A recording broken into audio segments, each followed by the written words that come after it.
Two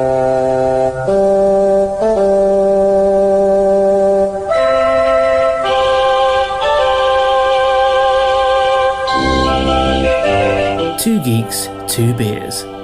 Episode 33, Red Dwarf.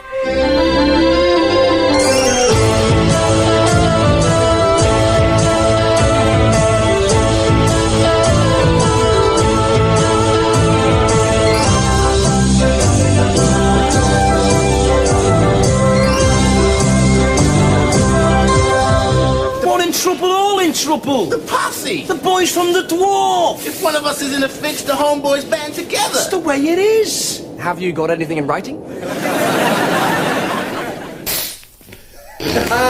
Explosive! It was going to be the same for you. Oh no. There's beer everywhere! Cheers. Disaster, cheers! I did have these beers in my bag for a few hours. What That's were you- probably what happened. What there. were you thinking, mate? You can't see, but maybe we should take a photo of this, because this is ridiculous. Anyway, cheers. Cheers.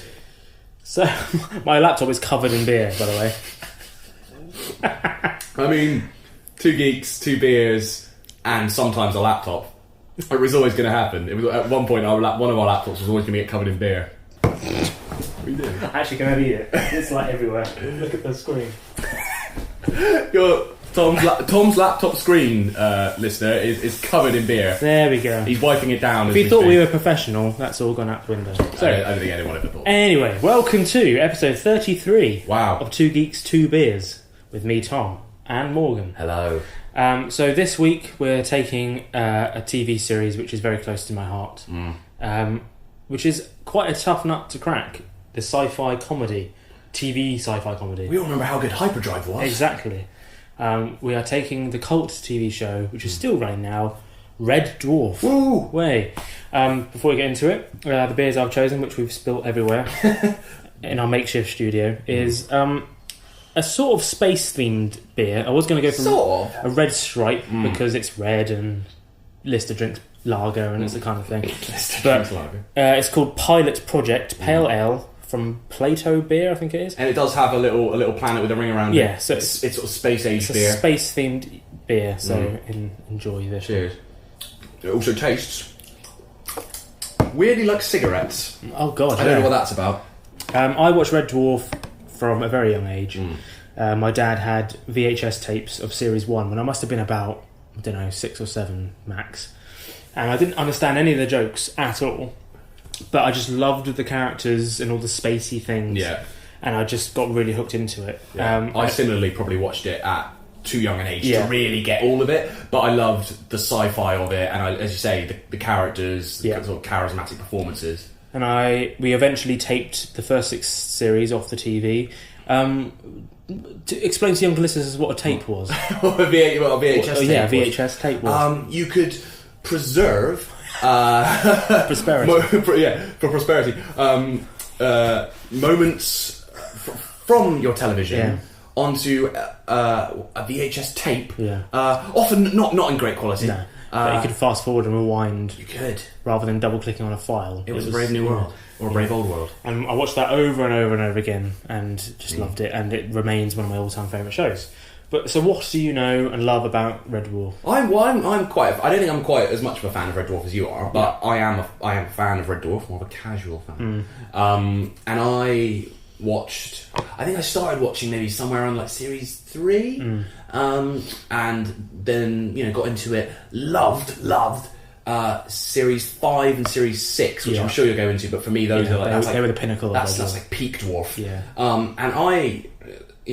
Shame to say, I haven't really kept up with it since it came back. So the last I saw of it was Series 8, when Series 8 ended on BBC, and I've not seen any of it since it came back on Dave. So it's been a mixed history since then, but right now I'd say it was as good as it possibly can be. It's as good as it possibly can be. So as I said, a sci-fi TV comedy is a tough kind of nut to What else has even has done it? I was having a look. You got things like Mork and Mindy. You got Futurama and Rick and Morty, but cartoons are different. Galaxy Quest. Yeah, but in terms of TV sci-fi, Hyperdrive, which you mentioned, which was this Nick Frost BBC sitcom in space. Gary Neville. Gary Neville, the inventor of artificial gravity. Now, little fact, he came up with the idea half-time of the 2004 FA Cup semi-final. But he didn't tell a soul for 15 years, until he'd perfected his equations. It's quite a nice story. It was on, you know, I mean, we said it before, that the sort of thing where I think we talked about it in the Doctor Who fill-ins two-parter. Yeah. Whereas, like, if you're going to do that... Bring back Red Dwarf. Yeah, well At this point, the BBC had got rid of Red Dwarf. Exactly, so it was like, the Doctor Who thing, it was like, if you're going to do that, just make Doctor Who. Same, if you're going to make Hyperdrive, just bring back Red Dwarf. And you got Seth MacFarlane's The Orville, which apparently is sort of half drama, half comedy, but doesn't know what it is. I think it's sort of half trying to be like Galaxy Quest, half Seth MacFarlane just in cosplay, wanting to be Captain Kirk. Just got far too much power at Fox. He's just doing whatever he wants. So I'd say though that Red Dwarf is by far the most successful TV sci-fi there's ever been. I think so. Yeah. So it first aired on BBC Two from 1988 to 1999, and on Dave, which is this sort of digital channel over here in the UK. It's called Dave for all the American listeners. All the American listeners. Yeah, since 2009. And following the upcoming 12th series, which will air in October, there will have been 73 episodes in total. Wow. So, I mean, you know all this, but there's going to be lots of, I'd like to think, international listeners tuning in. Well, yeah. Who've never really checked out Red Dwarf. Possibly you'll get into it, but Red Dwarf's history in America is interesting. Exactly. I mean, if you're a fan, you're going to be nerding out on this anyway. If you don't know, then it's going to be a history lesson. So, Red Dwarf revolves around the mining spaceship Red Dwarf. On Monday, Red Dwarf blasts off on an intergalactic mission manned by a select crew of, well, take Second Technician Rimmer, for instance. He's a man devoted to duty. Is that a cigarette you're smoking, Lister? No, it's a chicken. Right, you're on report. A man spurred on by ambition. Lister, I have an exam tomorrow which I intend to pass. I know, yeah, by cheating. This is not cheating. Why don't you hand your body in and let them mark that? A man misunderstood by his superiors. And Lister. I try and respect Rimmer and everything, but it's not easy because he's such a smeghead. Lister, on the other hand, has no devotion to anything, little ambition, and is a source of constant surprise to everyone. Lister, not only are you so stupid, you bring aboard an unquarantined animal and jeopardize every man and woman on this ship. Not only that, but you take a photograph of yourself with the cat and send it to be processed in the ship's lab. And the rest of the crew, well, you'll just have to join Red Dwarf on Monday at 9 o'clock on 2. It's said to be 6 miles long, 4 miles tall and 3 miles wide, and operated by the Jupiter Mining Corporation.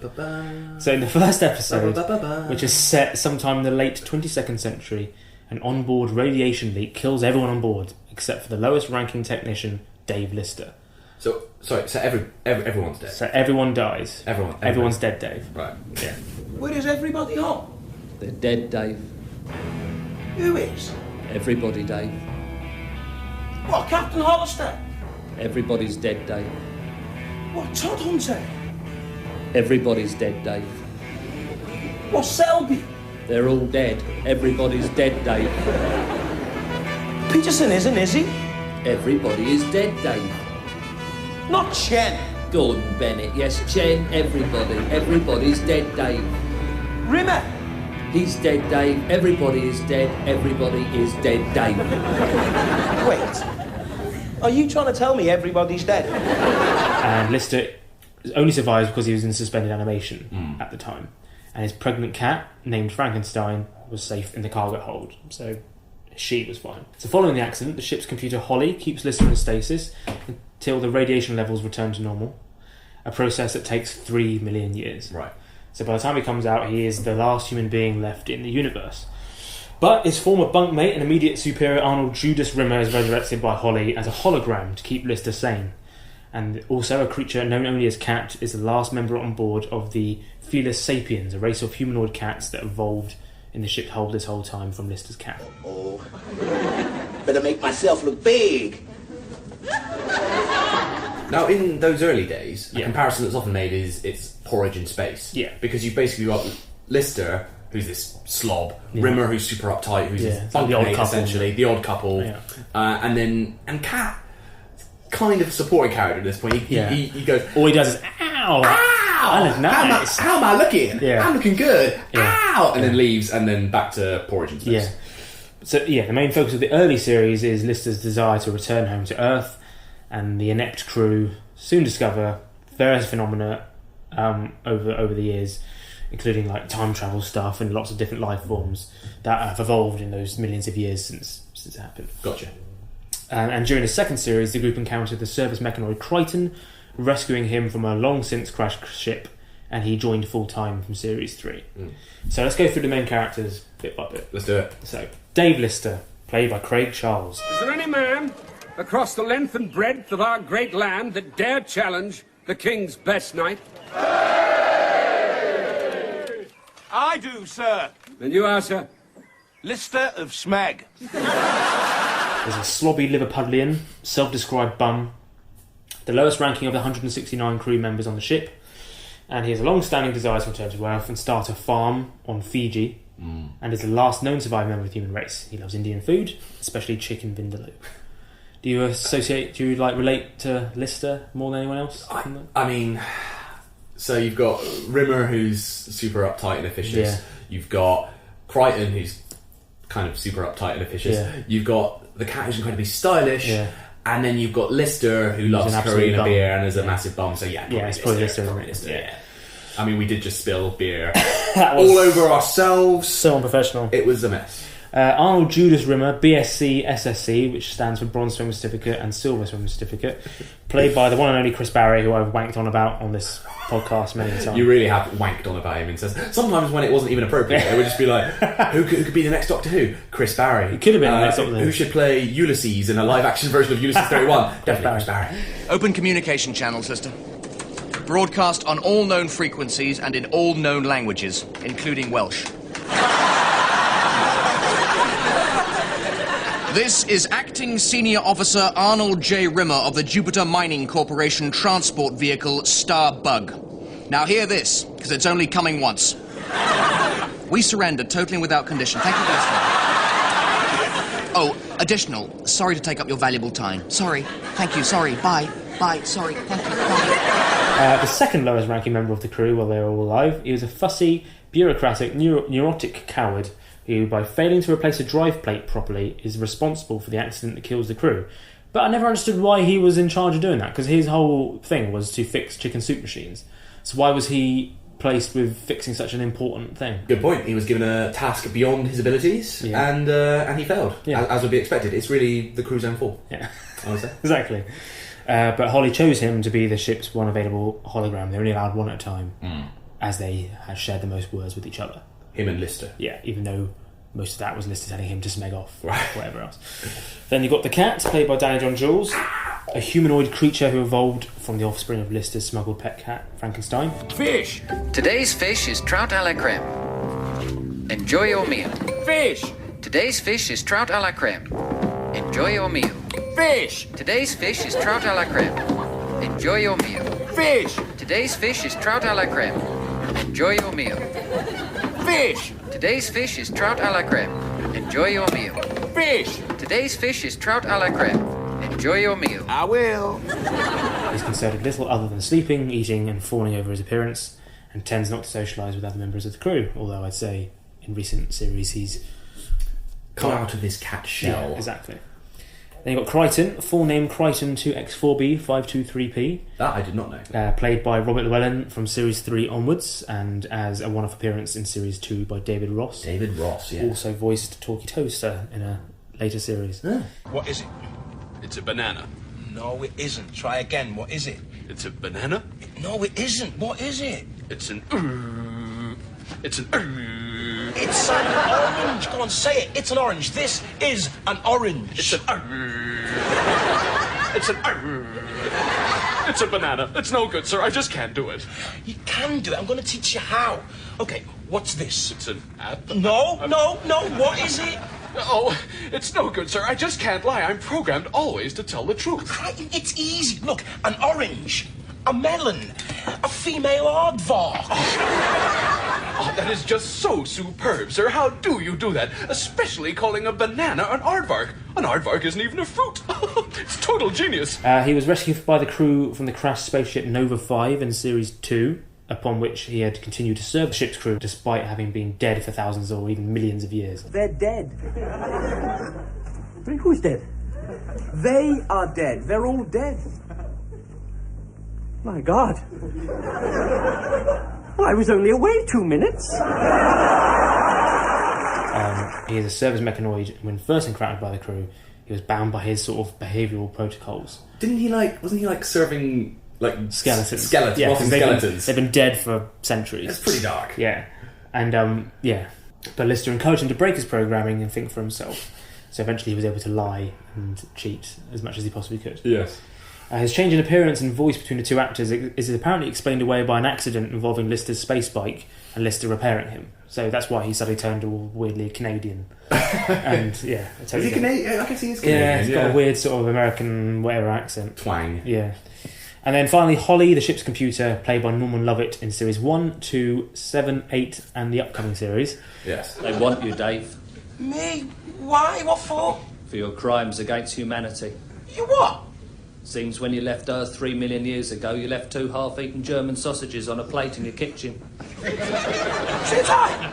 Do you know what happens to sausages left unattended for 3 million years? Yeah, they go mouldy. Your sausages, Dave, now cover 7/8 of the Earth's surface. Also, you left £17.50 in your bank account. Thanks to compound interest, you now own 98% of all the world's wealth. And because you hoarded it for 3 million years, nobody's got any money except for you and Norweb. Why Norweb? You left a light on in the bathroom. I've got a final demand here for £180 billion. £180 billion? You're kidding. April Fool. But it's not April. Yeah, I know, but I could hardly wait 6 months with a red-hot jape like that under me. And Hattie Hayridge in series 3 to 5. So 1, 2, 7, 8, 12. Yeah. And 3, 4, 5. 4, 5. Yeah. Gotcha. So Holly managed to navigate her way through 5 black holes? As it transpired, there weren't any black holes. But you saw them on the monitor. They weren't black holes. What were they? Grit. 5 specks of grit on the scannerscope. You see, the thing about grit is it's black. And the thing about the scannerscope... Oh, shut up! Holly has a functional IQ of 6,000, although this is severely depleted by the 3 million years of runtime and lack of repairs. Holly is left alone after the radiation accident and has developed computer senility in that time. The change in appearance for Series 3 is explained by Holly having changed his face to resemble that of a computer from a parallel universe with whom he had fallen madly in love. Gotcha. As you do. As you do. As we all do. So, from time to time. The main concept of the show was originally developed from the sketch series Dave Holland's Space Cadet. Did you know this? I did not know that. It was on a BBC Radio 4 show called Son of Cliché in the mid-1980s, which was written by Rob Grant and Doug Naylor. Ah, the creators of Red Dwarf. Yes. Dave Holland's Space Cadet.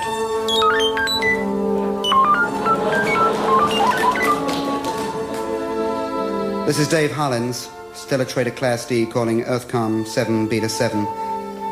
I'm still alone on the Melissa 5. The others are still dead. I'm still 7 trillion light years away from Earth. Yesterday, we hit a space storm. Acid rain, fireballs, meteors, radiation. Brightened up in the afternoon, though. Hab, the ship's computer, tells me I've gone space crazy through loneliness. Oh, and a giant chicken has stolen both my hats.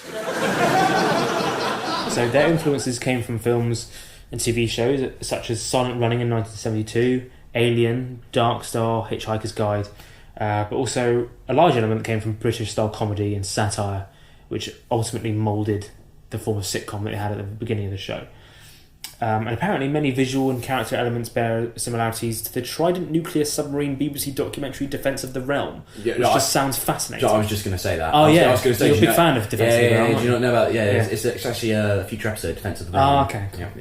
Yeah. Having first written the pilot script in 1983, the former Spitting Image writers had hawked their unusual and original script around, but it was rejected by everyone at the BBC for years. Of course it was. As it was believed science fiction sitcom would just be shit and no one will care. Which, I mean, they got a point. They got a point. Yeah. On paper, it was like, well, no. And no, guys. and there's been no other examples. There have been no good examples up to that point. No, I mean, Hitchhiker's Guide was good, but it was already something else. And not really a sitcom. No, and exactly. also, I guess, what, the Jetsons? Was the close thing of like a sci-fi sitcom? Mork and Mindy. Yeah. Which was just Happy Days. Yeah.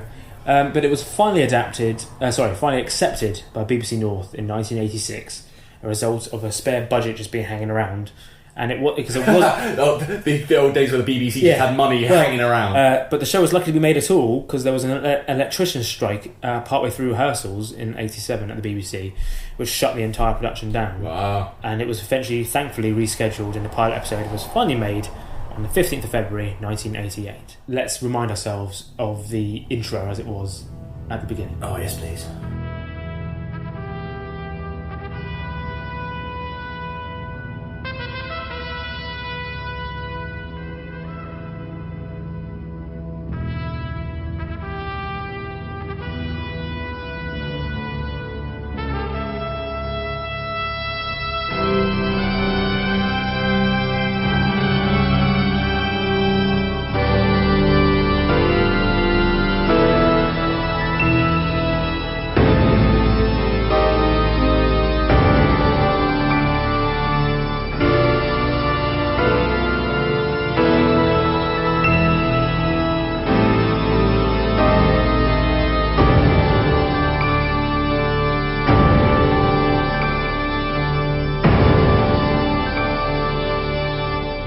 So when it came to casting, some interesting decisions were chosen. Oh, I love this. I love this kind of, what could have happened casting anyway, but Red Dwarf has some particularly This good is ones. fascinating. So, the original auditions were Alan Rickman and Alfred Molina, with Molina being cast as Rimmer.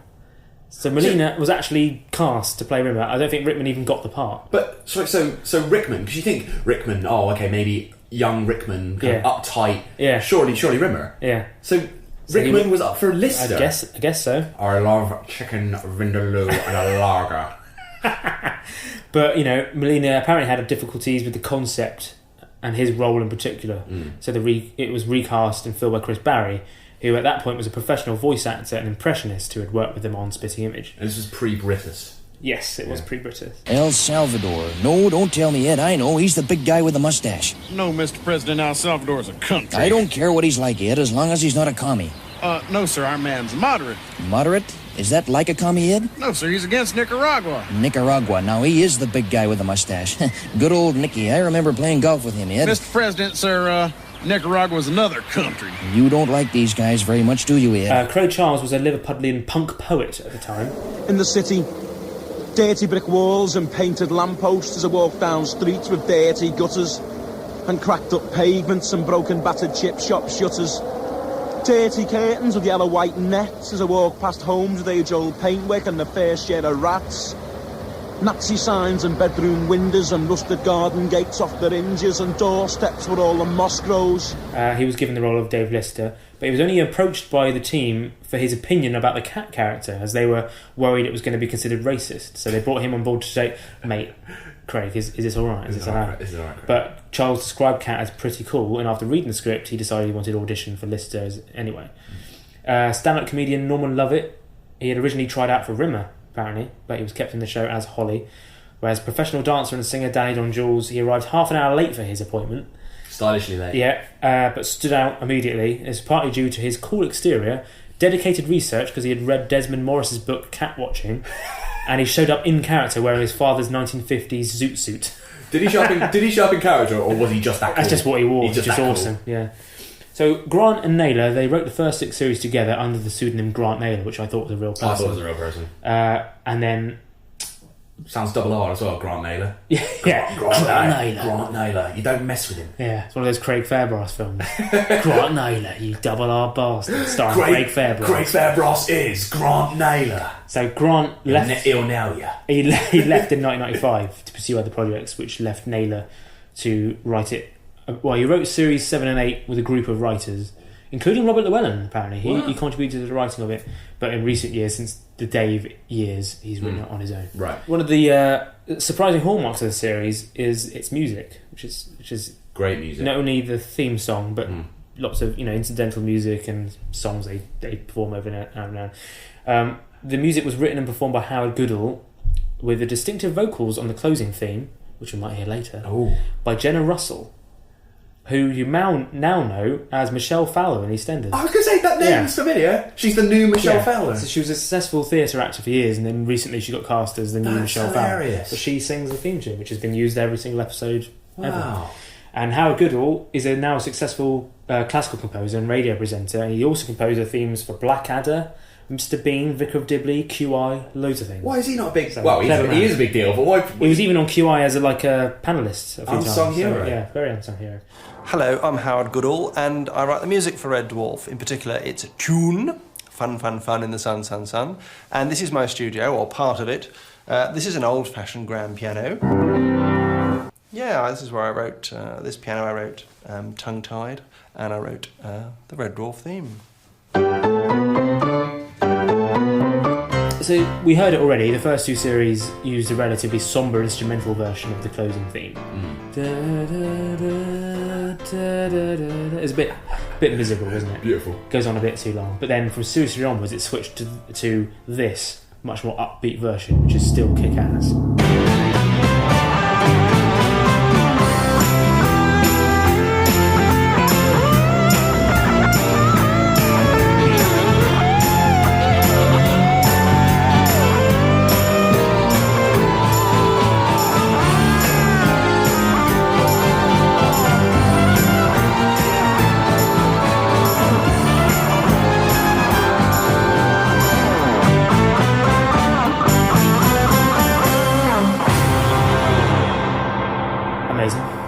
Incredible. Yeah, one of the best theme tunes of all time. Still good.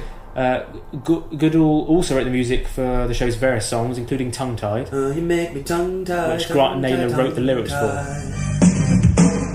When I saw you for the first time,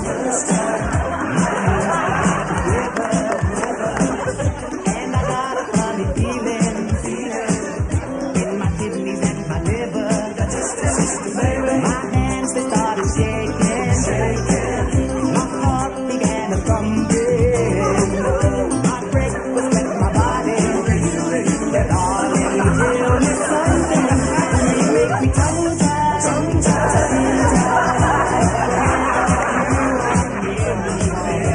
It was a weird dream sequence in series 2. That was a sequence where it was like, I've written this song, lads. Yeah. What's cool? Tongue-tied. Listen. Bloody good song, that, mate. That would be a hit back in the day. Well, should we stick it in the episode? Not really got a good plot reason to put it in the episode. It's a dream sequence. But it's good though, isn't it? Yeah, put it in there. Yeah, so they just have a dream recorder. We can watch back our dreams. Yeah. Is it ever going to be used again on the show? Nah, don't worry about it. But then, would you believe it? Danny John Jules, credited as the Cat, released a single version of Tongue-Tied. Never knew it. Which was different to the one on the show. Number 17 in the UK charts in 1993. That wouldn't happen with streaming. When I saw you for the first time, my knees began to quiver, and I got a funny feeling in my kidneys and my liver. My hands, they started shaking, and my heart began thumping. My breath left my body. Darling, tell me something. Why do you make me tongue-tied? It's a bloody good song, that. It's a bloody good song. I mean, we were just watching a video back there, which I implore any Red Dwarf fan to do now, because in the video, you not only had both Hollies, Chris Barry, Craig Charles, but the guy who played Queeg. What's his name? I think he's a professional dancer or something like that. Charles Organs was his name. Well, interesting. I just saw this. Charles Organs was brought in originally to Red Dwarf to choreograph the tongue-tied sequence. There we go. For the episode Parallel Universe. But the writers were so impressed that they offered him the role of Queeg as well. Yeah, one of the best episodes in Red Dwarf history. But yeah, there you go. Number 17 in the charts, credited as the Cat rather than Danny John Jules. I love that. That's like going back to our Terrorhawks episode where Kate Kestrel. You don't get released a single. You don't get enough spin-off singles from hit TV shows these days. You don't. But it shows how popular Red Dwarf was at the time. Because that must have been a good 4 or 5 years after Tongue-Tied was, because Tongue-Tied was series 2. They didn't even capitalise on the initial success. That had Dwayne Dibley, which was definitely Series 5, I think? Did it? Yeah, Back to Reality. Yeah, it was. So that must have been... It was 1993, and it still got top 20. So there you go. Howard Goodall, who I was mentioning earlier, he actually sang the Rimmer song. Remember the Rimmer song? Arnold, Arnold. It was him that was singing it, whereas Chris Barry was miming along to it. So, sorry, all you Barry fans who thought he was singing. I mean, Barry is multi-talented, as we've established in the past, but he... maybe not a natural gifted singer. He's Arnold, Arnold Rimmer. Without him life would be much grimmer. He's handsome, trim, and no one slimmer. He will never need a Zimmer. He's Arnold. So, Red Dwarf was founded, as we said earlier, the standard sitcom focus of, a group of dysfunctional individuals living together in a restricted setting. So, classic odd couple scenario. The thing that marked it differently, I'd say, to other sci-fi attempts was that while the main characters displayed their cowardice at all times and their general incompetence and laziness, it was like an antidote to kind of the weird fearless badassness that most space shows have, whether it's Star Trek or anything else. Yeah. Normally the main characters are brave at all times, whereas with this, they're only ever brave when they absolutely had to be. And even then, sometimes not. But what I do also like about Red Dwarf is that the sci-fi elements... So we were talking about, recent successes, something like Rick and Morty. If you watch Rick and Morty, it's funny, but the sci-fi notions in each episode are bloody good. And I think, I'd like to see an episode, an episode of Doctor Who about that or something. And it's the same with Red Dwarf. It's like, some of these episodes and these concepts is like, well, that's a genuinely great sci-fi concept. And it's funny. You take any plot from Red Dwarf, you could easily imagine it being a Star Trek episode. There was one where it was like future echoes in the first couple of series, where they were seeing like time travel, but they can't do anything about it. They were just seeing like images of people doing stuff in front of them in the same place that was bound to happen in the future. Well, and I'm sure we'll get onto it, but Back to Reality, where you discover that it's a classic sort of sci-fi setup. The Matrix explored it, where it's or what if what you think is real life is a computer simulation. But this whole idea of the despair squid, that it was an alien that was trying to make you kill yourself, suicidal. It had the Inquisitor, which was this terrifying mechanoid guy who was going around history like erasing people who didn't make the most of their existence, replacing with the sperms who didn't make it. That was the episode where he sort of judged their lives. Great. That could have been a film in itself, like the Inquisitor. Have you earned your place in society, and is your life worth it? But Red Dwarf was very interested in doing satire and parodies over the years. It referenced various TV series, films, and all sorts. Includes 2001: A Space Odyssey, Top Gun, RoboCop, Star Wars, even Citizen Kane and High Noon, Terminator, even Pride and Prejudice in the latest series. Remember that one? No. Where it was a computer game that Lister and Kat were doing just so they could shag all the Bennett sisters, and Crichton was pissed off, so he came in with a tank. It was like, supper is ready, and would kill them all. And they based the whole theme of some episodes on plots of other films, like Polymorph is essentially Alien. Camille, Casablanca. All that is all references in Casablanca. Meltdown is essentially Westworld, and the whole Back to Earth is inspired by Blade Runner, as shit as it may be. And Coronation Street. Ah, dear. I mean, if you haven't seen it, don't at this point. I mean, I'm glad it happened because it allowed it to come back and it gave people interest in Red Dwarf again. But Back to Earth, the budget was so low, and it was like it saw them land on a fake. Again, it was another Despair Squid type scenario where it wasn't really happening. It was sort of a quasi sequel to Back to Reality. And they found themselves on Earth, where they discovered that they were being played by people in the sitcom, and they met the real Craig Charles on the set of Coronation Street. And it was not the best, but I've got a soft spot for it. I reckon, I've said this to you loads of times, watch Back to Earth, which is technically series 9, watch it as it's meant to, which was like a full length film, right, with no breaks, right. Whereas they released it in 3 parts with adverts, and it didn't really work because there was no like laughter track. And if you watch it as a film, like a one-off weird film, it's good. Okay. Yeah. And as we've all talked about different sci-fi staples, but it liked to use things like time travel paradoxes and things like that, and free will, doppelgangers, and virtual reality, as you've mentioned, and the fact that he's the last human being on Earth. It's all very kind of deep rooted sci-fi stuff.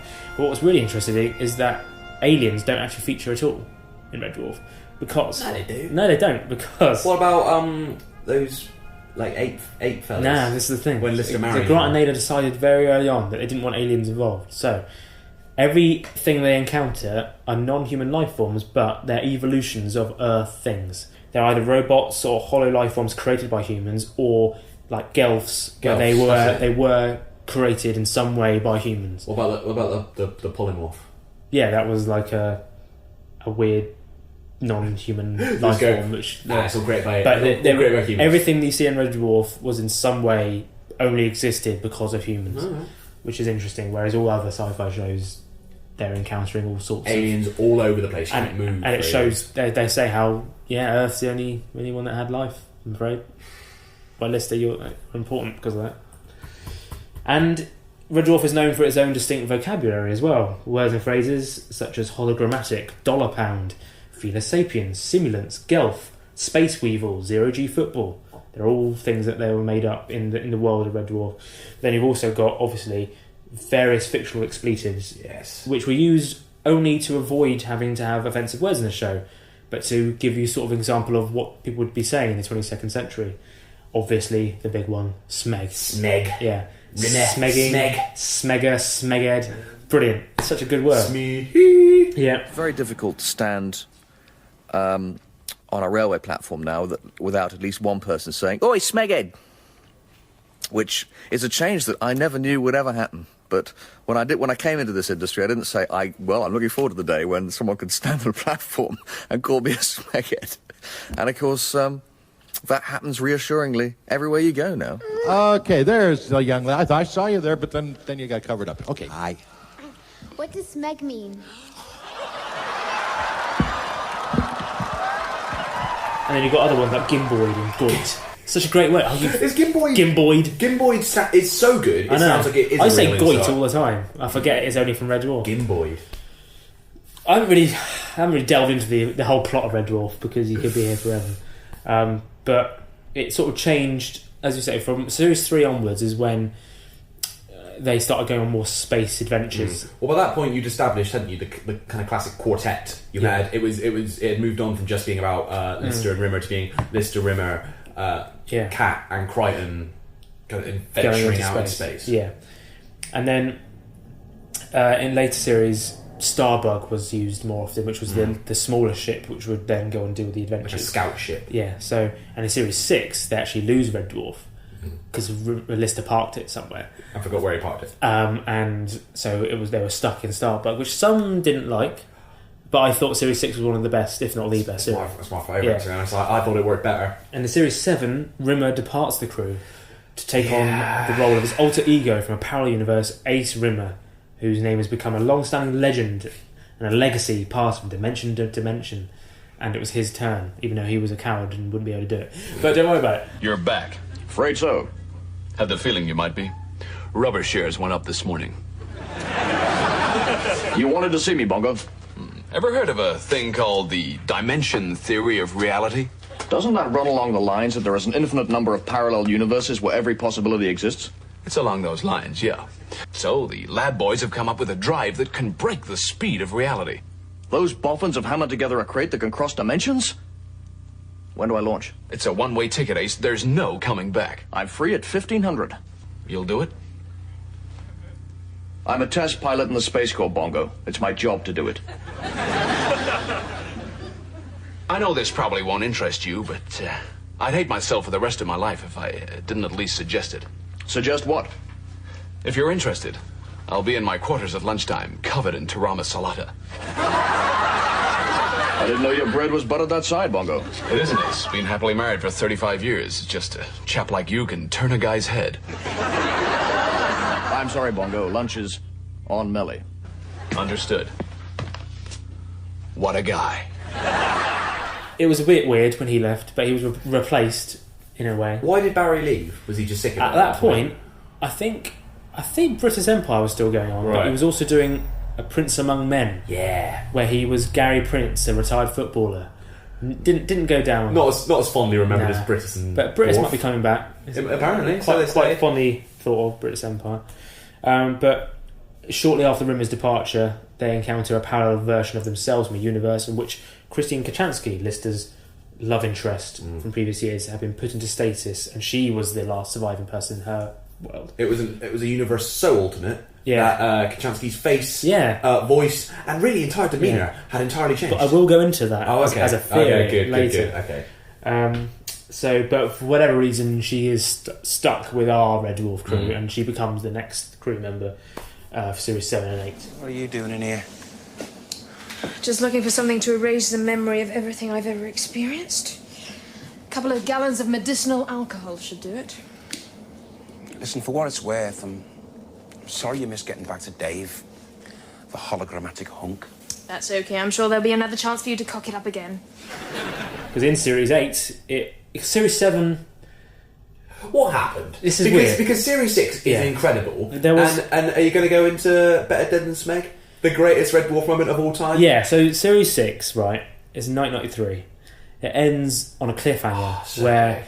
so the Red Dwarf crew, they've met future versions of themselves who are all twats. Massive dicks. And they've become blinded by riches and all sorts. And they need something that the current crew have. But they don't want to give it to them because they don't want to become them. Yeah. And because their future selves don't want to revert to their old selves, they decide to just shoot them and kill them, even though it would end up killing them anyway.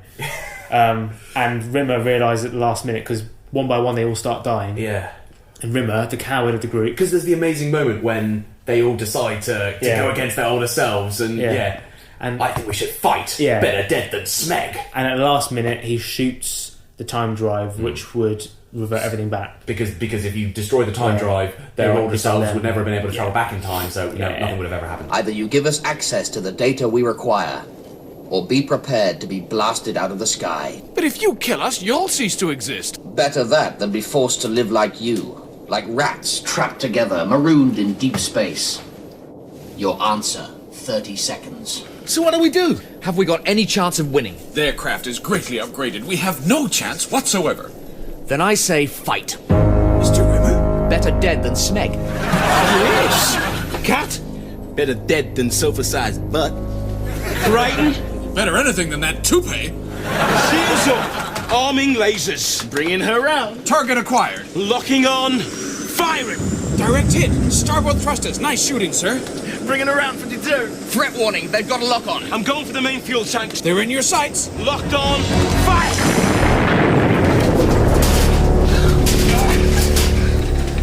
Mr. Lister. Is he okay? He's dead, sir. The hull's gonna go. We'll all be dead in a minute. Cat! Dead. But there may be a... Crichton! There may be a what? A way out of this? Is that what you were gonna say? Speak, Crichton. How can we change what's happening?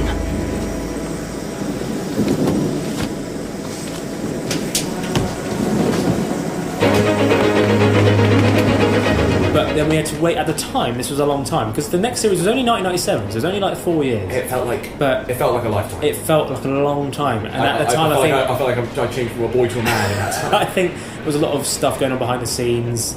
I think Craig Charles was having issues with like personal issues. They were trying to make a movie as well. But eventually it came back, and they only briefly talked about the cliffhanger and fine. But then the style of Series 7 was totally different. It was more of a filmic thing with no live audience.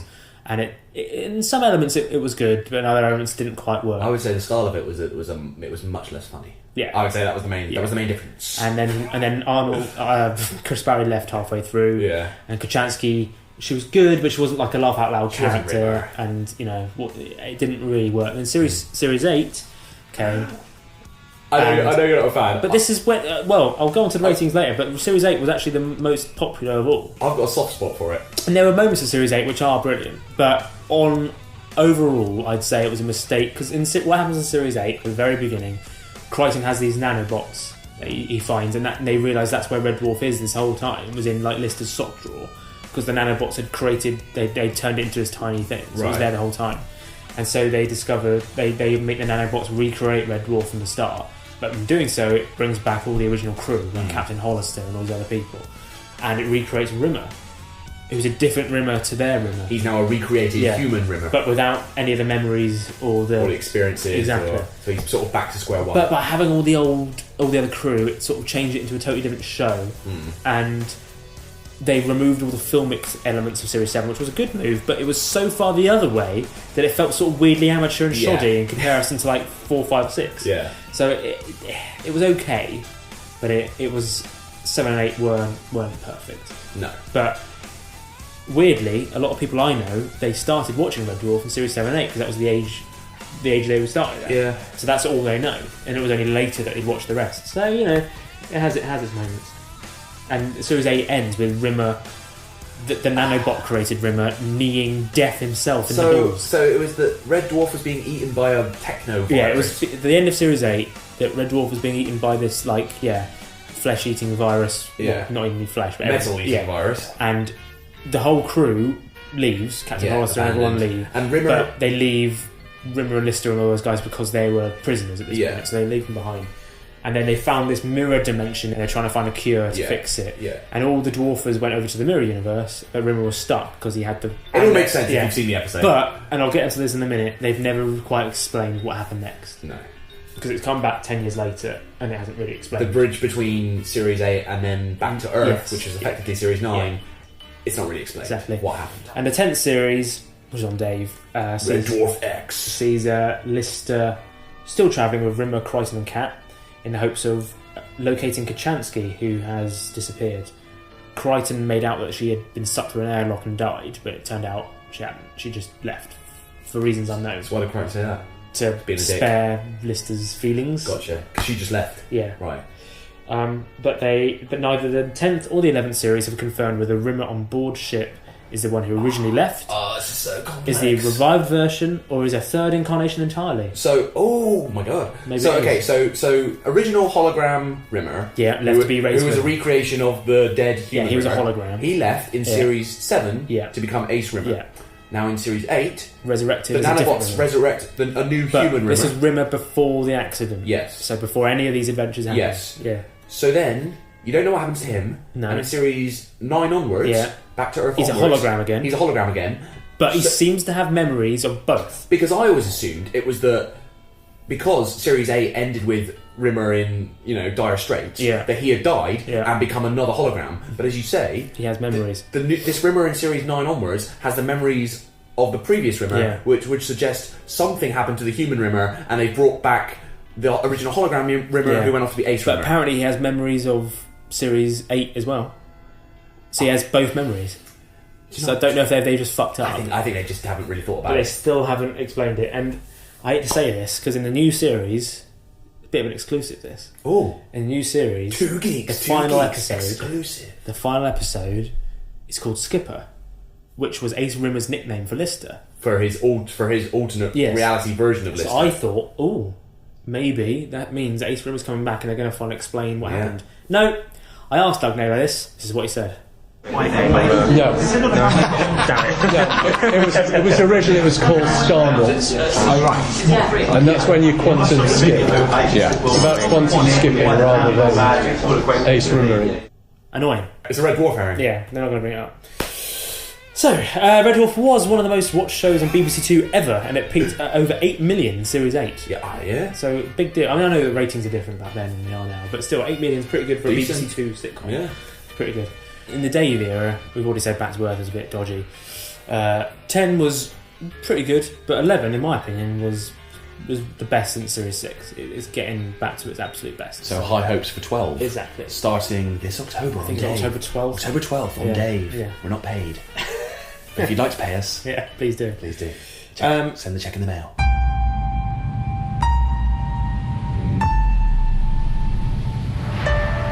Okay, starting her up.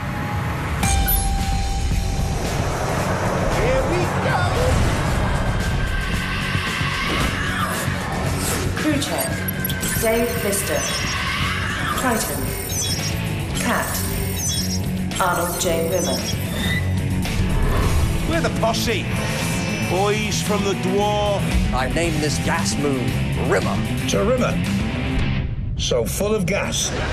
The brand new series of Red Dwarf, coming soon, only on Dave. But there are also some novels of Red Dwarf as well, which you might be interested in. Which I read one of these, I think Infinity Welcomes Careful Drivers. That's the one. And totally different to the series. Yeah. In tone, a lot more serious. So they worked together under the name Grant Naylor. Grant Naylor. So the first was Infinity Welcomes Careful Drivers in 1989, which incorporates plot lines from several episodes of the first two series, and then followed by Better Than Life in October 1990, which was largely based on the second series episode of the same name, which was a brilliant concept, which again could be its own film. You put on a video game headset and it's just your absolute dream life. So why would you ever leave it? And that's the whole point. The book goes into it more, where they don't want to leave and they end up they slowly die because they're malnourished or whatever. But together the two novels provide expanded backstory and development of the series' principal characters. And they began to work on a sequel to Better Than Life called The Last Human, but Rob Grant was drawn away by other projects. But they still owed Penguin Publishing 2 more novels, so they worked together to each write an alternative sequel. So, I didn't know this. I thought it was just the 2 books. Which were completely different sequels, but they each presented a possible version of the continuation of the story. Wow. So Doug Naylor wrote Last Human, which adds Kachansky to the crew and has more sci-fi elements and all that kind of stuff, while Rob Grant wrote Backwards, which was more in keeping with the previous 2 novels and borrows more extensively from already established TV stories. Fascinating. Yeah. So all 4 novels have been released in audiobook format, which I highly recommend. The first 2 are read by Chris Barry, and then Last Human was read by Craig Charles, and then Rob Grant did Backwards. It can be asked.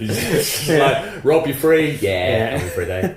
It was now possible for Rimmer to revise solidly for 3 months and not learn anything at all. The first week of study, he would always devote to the construction of a revision timetable.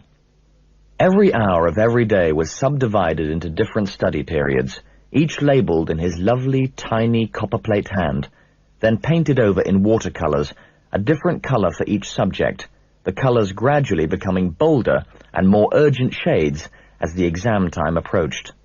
The only problem was this. Because the timetables often took 7 or 8 weeks to complete, by the time Rimmer had finished them, the exam was almost on him. He'd then have to cram 3 months of astronavigation revision into a single week. Gripped by an almost deranging panic, he'd then decide to sacrifice the first 2 days of that final week to the making of another timetable. One of the most fascinating elements of Red Dwarf's history was the USA version. Right, well, or versions. Yeah, exactly. So, despite the original version having already been broadcast on PBS in America... Which is like... That's not like a shitty little channel. PBS is like a big... That's what like Downton Abbey's on. Yeah, it's quite a cult show in America, because it's mentioned in Buffy, it's mentioned in Big Bang Theory, Red Dwarf. It's it's got its own... People know what it is over there. If you're a nerd, you know what it is. That Buffy reference always annoyed me. Why? Because there's a nerdy character and he says to Spike, because he's trying to impress Spike, the British vampire, he's British, and he's British, and he says to him, "I've seen every episode of Doctor Who, but not Red Dwarf because it's not out on DVD yet." Yeah. A, Red Dwarf was out on DVD. At that point. B, you could not have seen every episode of Doctor Who, nor he'd use magic to recreate the missing episodes of Doctor Who. That'd be quite the skill. So, but I think I'm thinking about this far more than the Rise of Buffy. Yeah. You're English, right? Yeah. I've seen every episode of Doctor Who. Not Red Dwarf, though, because it's not out yet on DVD. Right. It's not out yet on DVD. But, despite that, a pilot episode for an American version was produced through Universal Studios with the intention of broadcasting on NBC in 1992. The show essentially followed the same story as the first episode of the original series, but it used American actors for most of the main roles. Craig Bierko as Lister, known best for The 13th Floor, and he's currently in Unreal. Unreal, yeah. An American show. Is he good in that? Yeah, but wasn't he sort of super buff? A buff, sexy, a bit of a slacker, but he was still... He looks like, he always makes me think of, in Back to Reality, there's a bit in Back to Reality where Lister wakes up having thought his whole life formed Red Dwarf as a dream, and he's just this... Well, he thinks he's just like a regular guy. Turns out he's a fascist dictator. But anyway, he looks... It's a great scene where he looks into the next people, viewer of the next people playing Red Dwarf, and he sees someone who is muscly, and he's kind of is the new... It's like Rambo, doesn't it? Yeah, he's like the next Lister, and he's sort of doing it better than him, which I love that. It's like imagine if you found out like someone else was a better Tom Eames or a better Morgan Jeffrey than you. It's so depressing. Yeah. But Craig Bierko kind of looks like that guy. He looked like the buff Lister. Black Box update. Well, for reasons that are too stupid to go into, most of the crew was wiped out, and we wound up adrift 3 million years in deep space, which is real nice. My name is Dave Lister. I used to be a chicken soup machine repairman. Now I'm acting captain. I know I don't look much like a captain, but when I tried on the form-hugging red lycra bodysuit, I looked like a giant half-squeezed tube of tomato paste. I almost barfed. This thing on? Hello? Let's see. Our crew number's 5. Besides me, there's, Arnold Rimmer. He's dead. But, we had to bring him back as a hologram.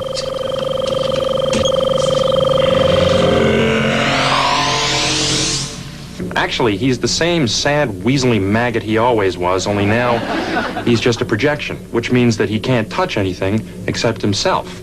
So basically, his sex life is unchanged. I can't believe it. I'm dead. What's it feel like? Death? It's like being at an Amish bachelor party. And there's Holly, our super intelligent onboard computer. How could this happen, Holly? One of the drive plates in the engine room was defective.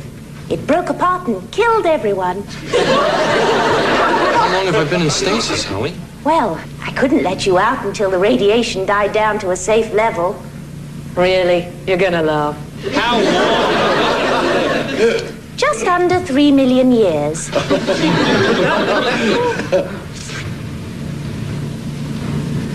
My baseball cards must be worth a fortune.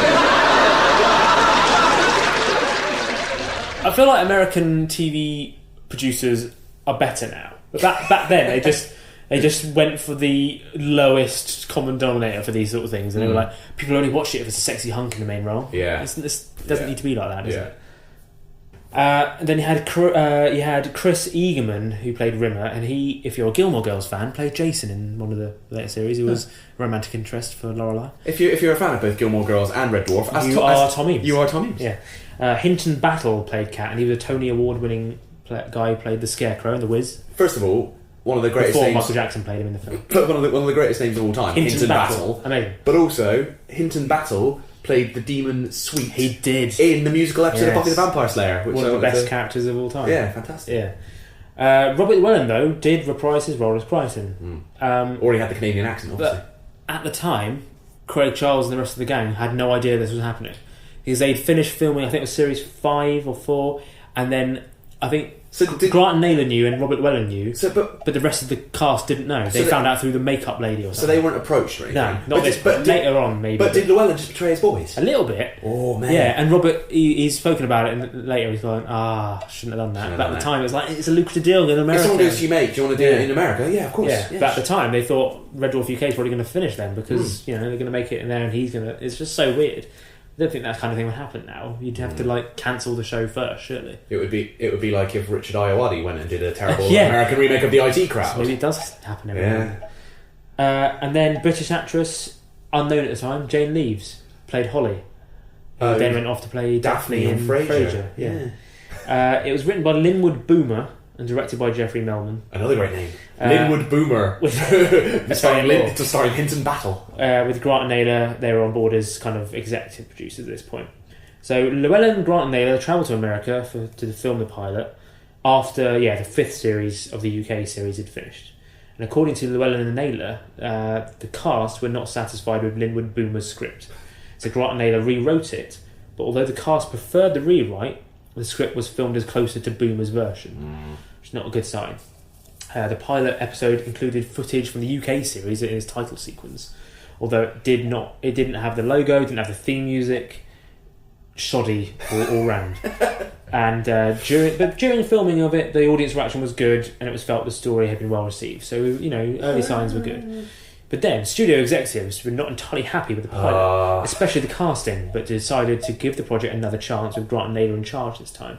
The intention was to shoot a weird sort of promo video thing in front of in a small studio, which the writers described as a garage.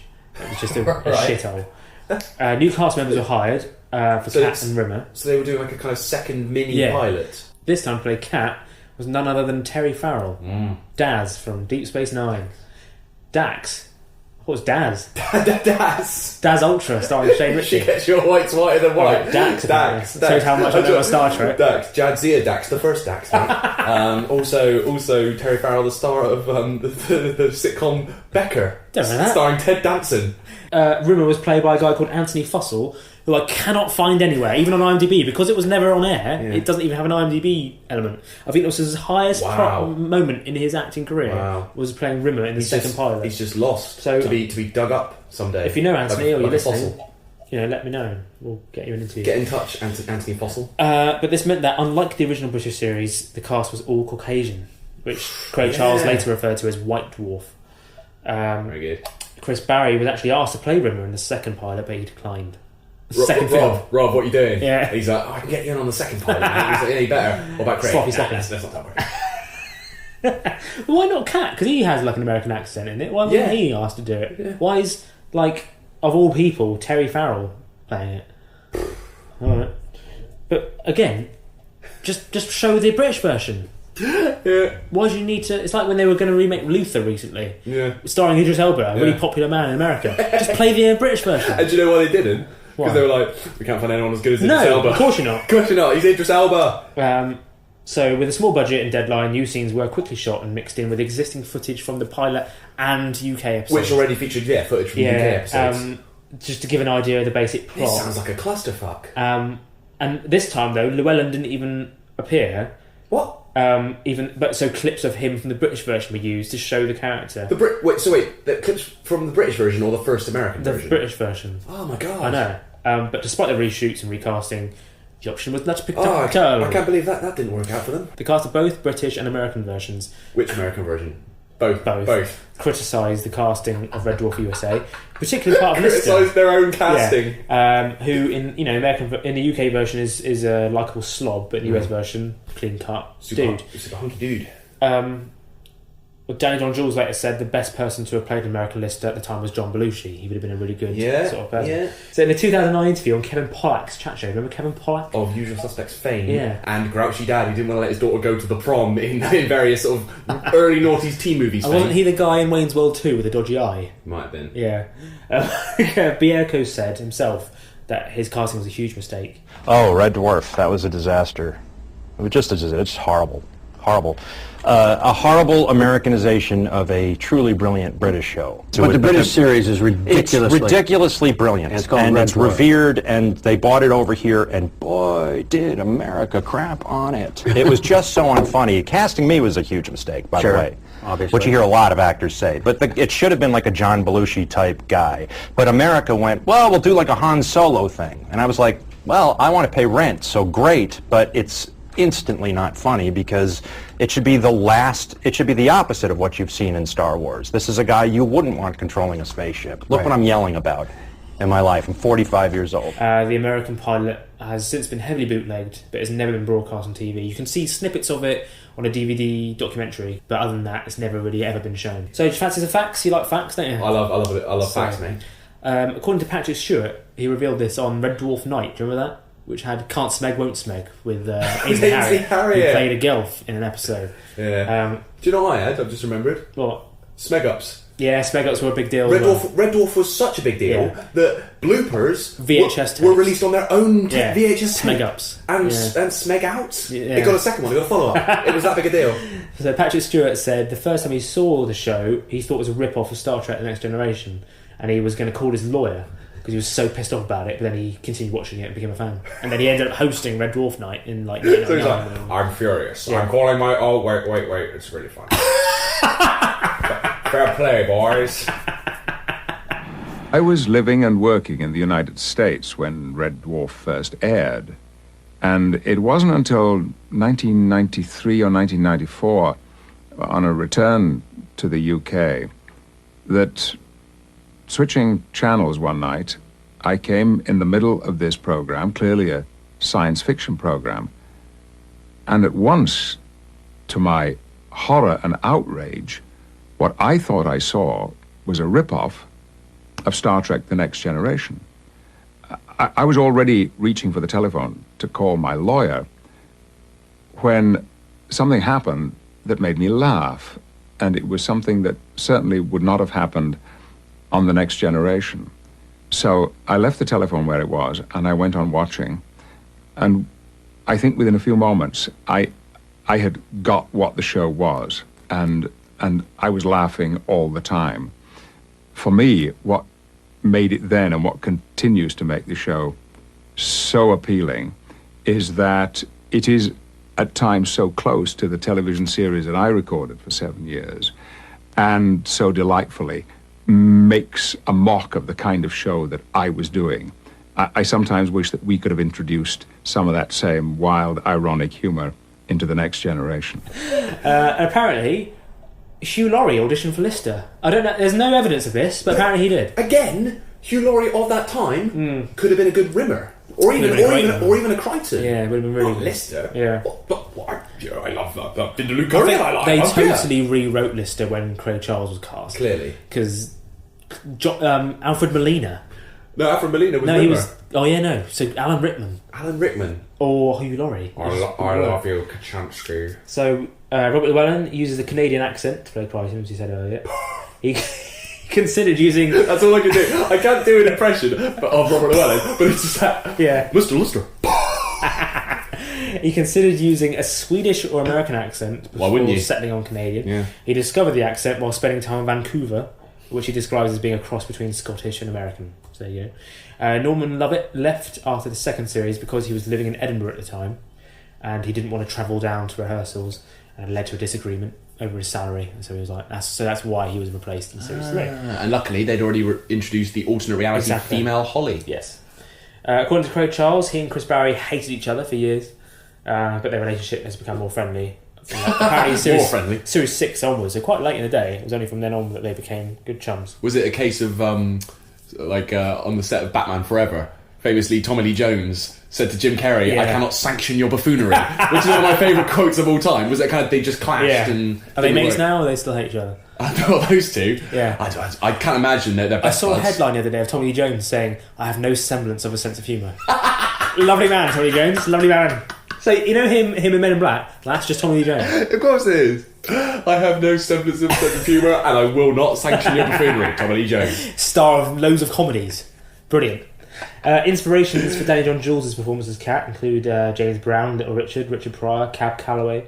His performance as Dwayne Dibley was inspired by Jerry Lewis in The Nutty Professor. Oh, yeah. So, there you go. R.I.P. Jerry. Yeah. Holly was originally supposed to be a voiceover character, but Norman Lovett protested and insisted on being shown on camera. He's like, this face? Yeah. You're joking. You've got to get this face on camera. And he's coming back for the new series after years away, and he looks fucking old now. He looks ropey. Because he is old. He's not in his 70s. Norman, if you're listening, we love you. We do love you, Norman, but, you know, it's just weird. Why is it computer aging? That's what I want to know. Because it's the program's... senility. It's dissolving. Yeah. Fair enough. Yeah. And finally, the Aigburth Arms, which is the pub in which Lister was left under the pool table as a baby, and it turned out he was his own father. Yeah, that's never really been followed up. Yeah, just go along with it. Is a real pub. Rob Grant and Doug Naylor used to drink there while they were at Liverpool University. There you go. So I'd like to. And we're recording in there right now. We're not. So, if you were to pick your favourite episodes or scenes of Red Dwarf, what was it? Well, I mean, we've touched on them all, but I mean, my favourite scene is Better Dead Than Smeg. Yeah. Crichton, what were you? Was it? Yeah. What were you going to say? Yeah. My favourite episode, number 2, is Gunman of the Apocalypse. Yeah. In which, again, it's such a kid's dream, where you get to go into a video game and it's virtual reality and it's light, and so in that episode they all go into the Wild West. Yeah. And Dangerous Dan McGrew. River becomes Dangerous Dan McGrew. Yeah. Lister becomes Brett Riverbolt, Knife Man, and the cat becomes the Riviera Kid. You shot those damn bullets out of the air. Such a good episode because they Strangler McGee. they go in to save Crichton from what was it? Brother Famine, Brother Death, Brother War. He's like trio of Brother Pestilence. These no good crooks. That's a great episode. Yeah. But I think because it's hilarious because it's got Dwayne Dibley. Yeah. It's smart. It's sort of weirdly depressing. It's so good. it's got to be back to reality for me.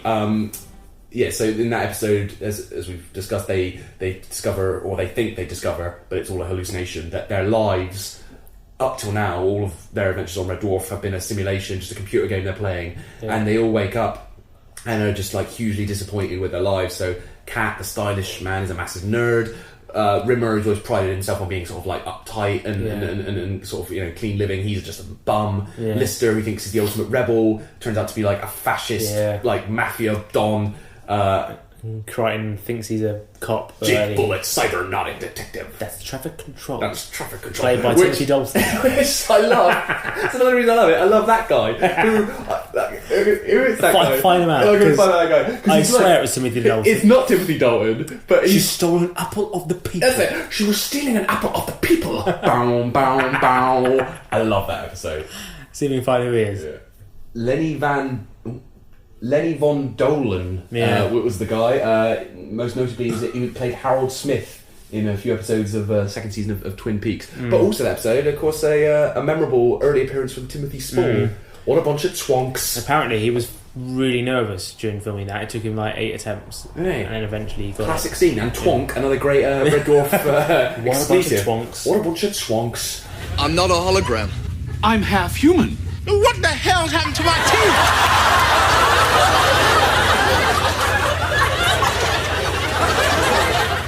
I can open beer bottles with my overbite. Right, lads, how you feeling? Bit wonky? It's perfectly normal. We'll be right as rain in 20 minutes. So, if you can just move through to the recuperation lounge, I can get things ready for the next lot. The next lot? There's a very popular game, it's Red Dwarf. It's got a 2-year waiting list. And we've got 20 machines. So, how'd you get killed then? Some kind of squid. The despair squid? There's no way that should have killed you. Why didn't you use the laser cannons? It's obvious. Starbug didn't have a laser cannon capability. You twonk. You used the laser cannons on the crash... What's it? Esperanto. That's how you get out of it. How were we supposed to know that, you brummy git? Esperanto, that's a clue, isn't it? Esperanto. Hope. Hope defeats despair. The despair squid. It's a blatant clue, isn't it, blatants? Blooming heck, if you didn't get that, you must have been playing like puddings. I did speak to the Red Dwarf cast and crew, minus Danny John Jules, recently, and I did ask them what their favourite scenes were. So hear what they think. It's so difficult. Because you'll always remember another one immediately you listen. It is so difficult. I look and I always say the same, I'm afraid, because they probably are.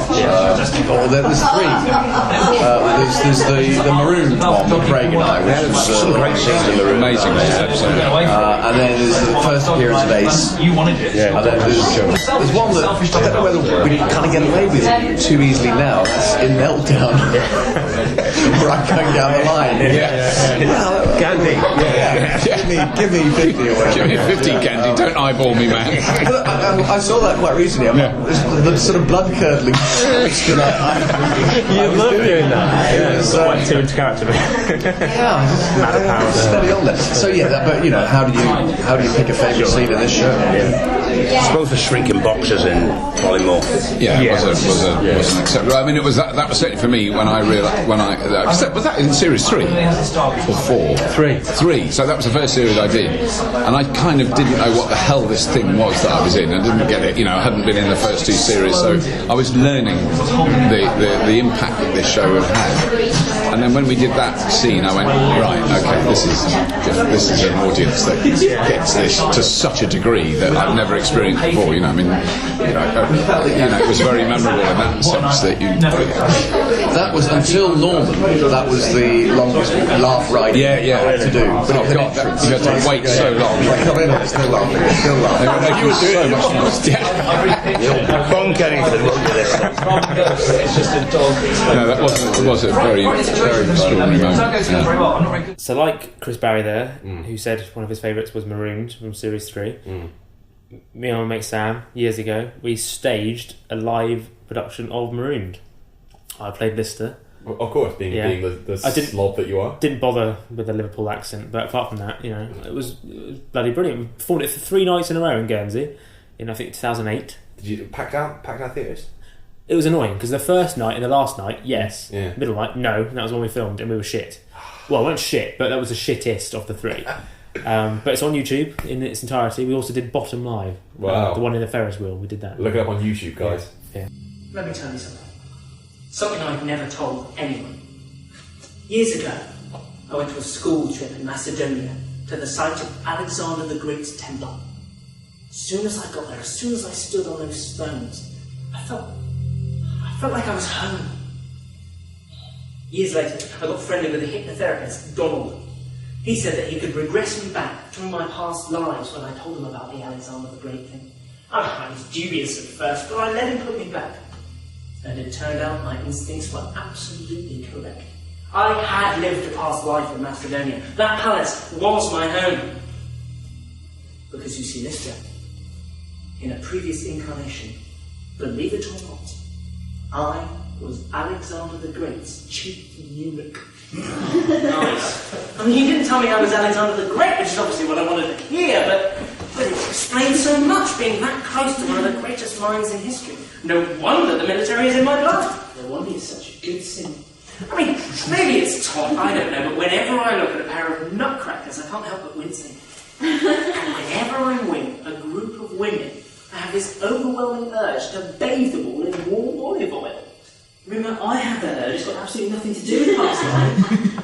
My acting debut and conclusion of my career. Whatever the opposite of a debut Finale. is, end you. Yeah. So looking ahead to Series 12 in October, do you think they should continue forever? Another thing Doug Naylor has said is that there's never going to be an end. He's never going to write an end. Right, the final episode of Red They're Dwarf. never going to get back to Earth and that's the ending. So all TV series have an end. Yeah. I think they're just going to keep going until they die. Until they're not around anymore. Well, it's now. I think Craig Charles said it's now grumpy old men in space, isn't it? Pretty much. It's a shame because it would be good to just have a finale and have an end. Yeah. It'd be sad that it ends, but because there's rarely shows like this that last this long. Well, and the comeback, and to have so many gaps in between. Yeah, you know. I think it's definitely got a few more years in it because I think it had a sort of a bit of a stumble when it came back, as we discussed with Back to Earth, and then 10 was pretty good. 11, so you say, is great. Yeah. So hopefully 12, because they filmed 11 and 12 together, didn't they? So 12 will hopefully be great as well, and then it's definitely got like a few more years in it yet. And and Craig Charles, he quit Coronation Street to focus on Red Dwarf, so they're all in at this point. So I think it's got a little bit of life left in it. Well, that's about everything you need to know about Red Dwarf. Everything you need to know about Red Dwarf. I thoroughly enjoyed going through this again. If you haven't seen it any of it and you like your sci-fi and you like your comedy, you should watch it from the start. And then you should watch it all from the start. Then come back and listen to this, and it'll be a little more comprehensible. Yeah, you'll enjoy it a tiny bit more. You'll enjoy it a tiny bit more. It'll be a little less unintelligible. So thanks for joining us again. Thank you. You can get all our old episodes and go on iTunes and subscribe and rate us and all those kinds of stuff. Rate us, review us. Yeah. Do all that. We're also on Facebook and Twitter. And Instagram. And Instagram now. Because we're down with the kids. Yeah, and all one of those, we're at 2 Geeks Cast. So find us on there. And email us as well, which is podcast@2geeks2beers.com. Yes. Suggestions for future episodes, if you'd care to send us those. And feedback. Feedback. We're quite lonely people. We're quite lonely. Just give us some human contact. And if you're a podcast maker yourself, we do have a little promo which you can download from the website. And if you want to give us a message, we'll be more than happy to play yours as well. So give us an email there. So what are we going to do next time? Next time, I'm taking the reins again. It's another comic book TV series, but there's a reason for it. It's an anniversary. Yeah. It's the 25th anniversary of Batman, the animated series. So we'll be delving into that in the next episode. All right. Well, we look forward to that, and we'll end with had to be the closing credits. What else can we have? Sung by Jenna Russell. This is the full-length version. Wow. Of a bizarre theme when you listen to the lyrics. It has nothing to do with anything, but it's so catchy you couldn't do it without. So yeah, see you later and cheers. Thanks very much. Cheers. That was the most sort of underwhelming ending of all time. See you later and cheers. I guess. Bye.